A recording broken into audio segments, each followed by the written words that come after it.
primero Francisco Javier Bobián de la Cantina Oviedo, 719.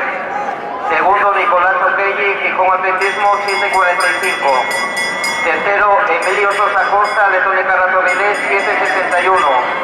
Cuarto Antonio Canovas, Universidad de Oviedo, 767. Quinto Manuel Ordieres, del Grupo Cultura Covadonga, 779. Sexto Roberto José Rodríguez, del Estadio Gijón, 796. Séptimo Rubén Rodríguez, del Oviedo Atletismo, 798. Octavo Pavel Torres, Gijonés Pumero, 837. Segunda serie, primero Freddy Mayola, Independiente, 711. Segundo Philip Okelli, Gijón Atletismo, 719. Tercero Iñaki Cañón.